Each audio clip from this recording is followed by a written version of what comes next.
everybody, it's Natasha, your children's librarian from the Fairfield Cordelia Library, but I'm in my house today since we can't be together at the library. That doesn't mean we can't have fun, so why don't we do a song and a book together today? Why don't we do Wheels on the Bus? I think we probably all know this one, so help me out and sing at home. The wheels on the bus go round and round, round and round, round and round. The wheels on the bus go round and round, all through the town. The doors on the bus go open and shut, open and shut, open and shut. The doors on the bus go open and shut, all through the town. The wipers on the bus go swish, swish, swish, swish, swish, swish, swish, swish, swish. The wipers on the bus go swish, swish, swish, all through the town. The people on the bus go up and down, up and down, up and down. The people on the bus go up and down, all through the town. The babies on the bus go wah, wah, wah, wah, wah, wah. Wah, wah, wah. The babies on the bus go wah, wah, wah, all through the town.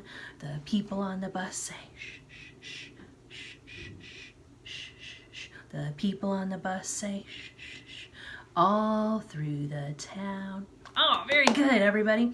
So let me grab my book. Today, I want to share with you Stop Snoring Bernard.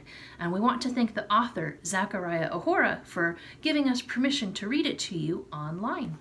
And I want to thank him again for signing it when I saw him last year. He made me a cool little doodle. So, Stop Snoring Bernard by Zachariah OHora. I wonder where we're at.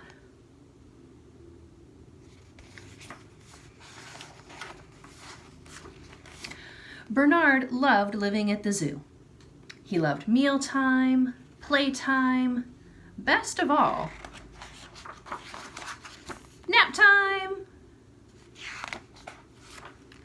But there was only one little problem. Bernard snored loudly. One afternoon at nap time, Grumpy Giles had had enough. "Snore somewhere else, Bernard," he said. Bernard tried sleeping in a lake, but that didn't work.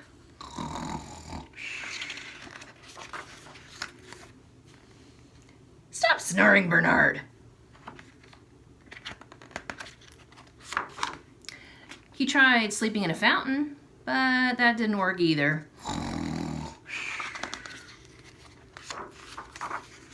"Stop snoring, Bernard."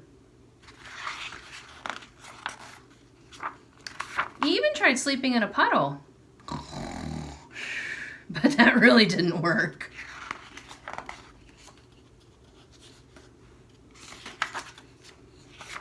"Stop snoring, Bernard."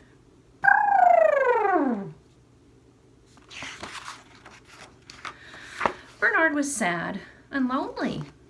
He found a tucked away place, curled up by himself, and drifted off to sleep.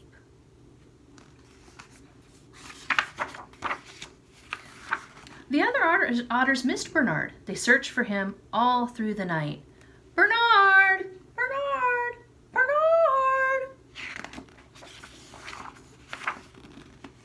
The next morning, Bernard woke up and he saw hundreds of bats on the ceiling. "Excuse me," he said. "How did you sleep with my snoring?" "We didn't," replied a bat. "We were out all night, and now we're trying to sleep. So please don't snore here." Bernard felt terrible. There wasn't any place he could sleep without bothering somebody. He trudged toward the zoo gate. But then he heard something. It was the other otters. "We couldn't sleep without you," said Grumpy Giles. "And I'm sorry I yelled. Please come back." And from that day on, everyone napped happily. Well, almost everyone. "Good night, Bernard." And that is the end of Stop Snoring Bernard by Zachariah OHora, who writes many fantastic books. Thank you for joining us today. Check back on our Facebook page to hear more stories every week. Goodbye.